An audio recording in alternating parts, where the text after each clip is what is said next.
Assalamualaikum warahmatullahi wabarakatuh.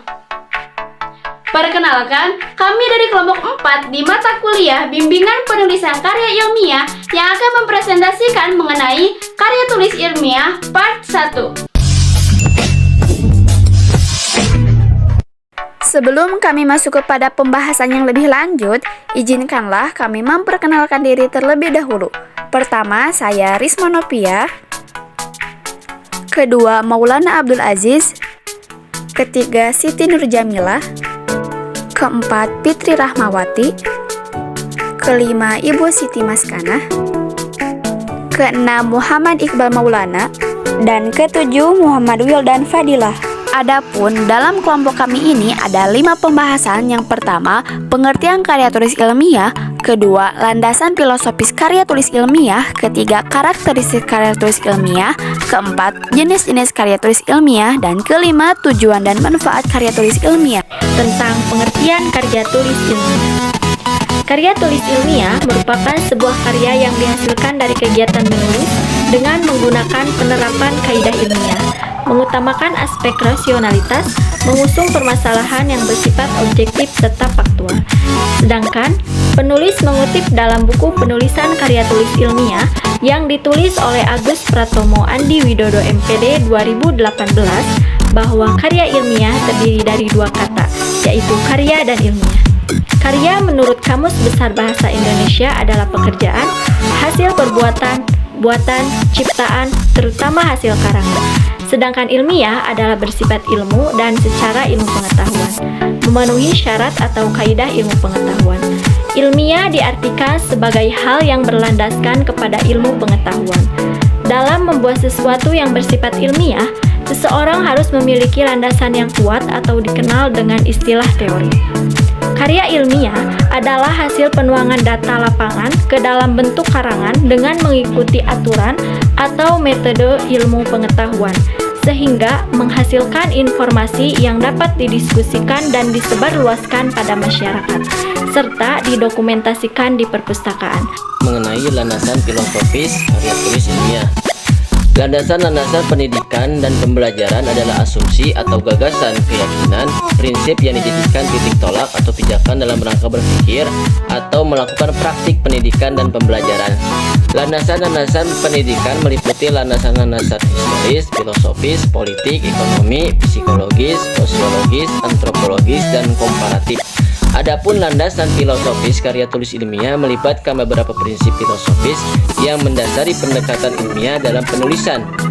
Beberapa landasan filosofis karya tulis ilmiah termasuk yang pertama empiris, yaitu karya tulis ilmiah mengutamakan penggunaan bukti empiris dan observasi objektif sebagai dasar penalaran dan argumentasi. Yang kedua, objektivitas, yaitu penulis karya tulis ilmiah harus berusaha menciptakan karya yang objektif dan berfokus pada fakta dan data yang dapat diverifikasi. Yang ketiga, rasionalisme, yaitu penulisan ilmiah didasarkan pada pemikiran kritis, logika, dan argumentasi rasional, sehingga menghindari spekulasi yang tidak didukung oleh bukti.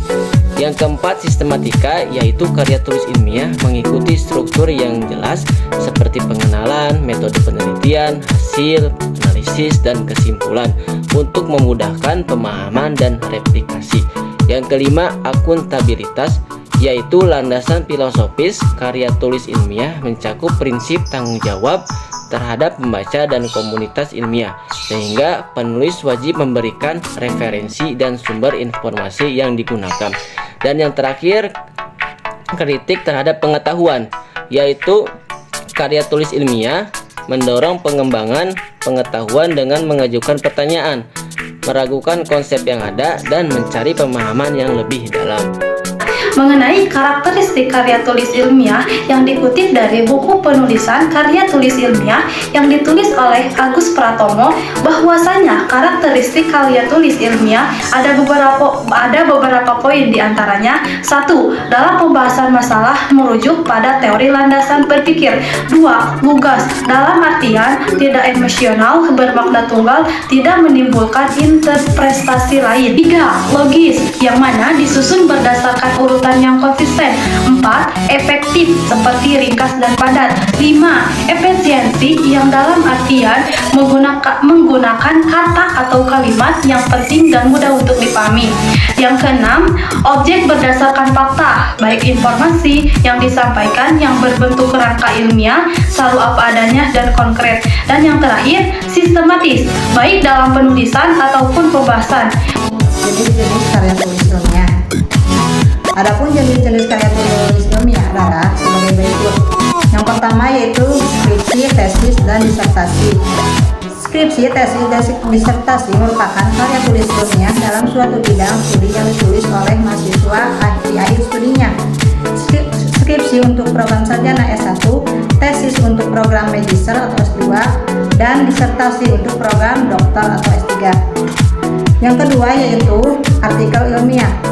Artikel ilmiah adalah karya tulis yang dirancang untuk dimuat dalam jurnal ilmiah yang ditulis dengan tata cara ilmiah. Yang ketiga ada makalah. Makalah adalah karya tulis yang memuat pemikiran tentang suatu masalah atau topik tertentu yang ditulis secara sistematis, tersusun, dengan disertai analisis yang logis dan objektif. Dan yang keempat adalah laporan penelitian. Laporan penelitian adalah karya tulis yang berisi pemaparan tentang proses dan hasil-hasil yang diperoleh dari kegiatan penelitian. Tujuan dan manfaat karya tulis ilmiah. Tujuan dan manfaat karya tulis ilmiah ini terbagi menjadi 6 poin, yang mana teman-teman bisa disimak ya. Berikut ini adalah beberapa tujuan penulisan karya ilmiah yang perlu diketahui. Di antaranya, poin pertama, tujuan penulisan karya ilmiah adalah untuk melatih ide tersurat atau dapat menghasilkan penelitian dalam bentuk karya ilmiah yang tersusun secara sistematis dan metodologis. Yang poin kedua, ada tujuan penulisan karya ilmiah adalah untuk dijadikan sebagai sarana atau wahana transformasi pengetahuan antar sekolah dan masyarakat.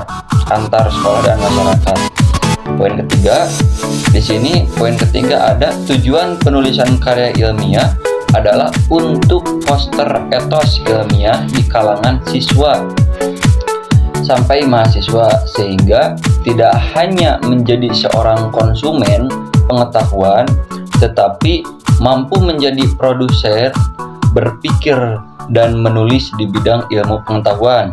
Poin keempat, ada tujuan penulisan karya ilmiah itu adalah untuk bisa membuktikan pengetahuan dan potensi ilmiah yang dimiliki oleh siswa sampai mahasiswa dalam menghadapi dan memecahkan masalah dalam bentuk karya ilmiah setelah mendapat pengetahuan. Poin kelima, ada tujuan penulisan karya ilmiah adalah untuk melatih keterampilan dasar melakukan penelitian hingga tercipta ilmu pengetahuan baru. Poin terakhir, ada tujuan penulisan karya ilmiah adalah untuk memperluas wawasan dan pengetahuan bagi penulis dan pembacanya. Mungkin sekian pemaparan dari tujuan dan manfaat karya tulis ilmiah. Manfaat yang bisa didapatkan dari karya tulis ilmiah diantaranya sebagai pertama, yaitu penulis dapat melatih mengembangkan kemampuan membaca secara lebih aktif. Sebab untuk menulis karya ilmiah harus mencari dulu teori-teori. Kedua, penulis dapat melatih menggabungkan hasil bacaan mengenai teori-teori tentang penelitian dari berbagai macam sumber. Tiga, mengenalkan penulis dalam kegiatan perpustakaan. Empat, melatih penulis untuk meningkatkan kemampuan dalam perorganisasian dan juga menyajikan fakta secara jelas serta secara sistematis. 5. Hasil karya digunakan sebagai rujukan penelitian lanjutan bila ada seseorang yang hendak membuat penelitian selanjutnya. 6. Membentuk budaya akademik pada pendidikan secara lebih baik bagi penulis. 7. Memperluas wawasan ilmu pengetahuan. 8. Penulis memperoleh kepuasan dari segi intelektual. 9. wawasan yang berhubungan dengan penyajian gagasan atau ide sehingga menghasilkan suatu pengetahuan baru. Dan yang terakhir, dapat mengembangkan kemampuan diri dalam hal menulis dengan terus belajar dan dilatih secara terus-menerus, akan meningkatkan kualitas. Itulah pemaparan dan penjelasan dari kelompok kami. Sekian yang dapat kami sampaikan. Wassalamualaikum warahmatullahi wabarakatuh.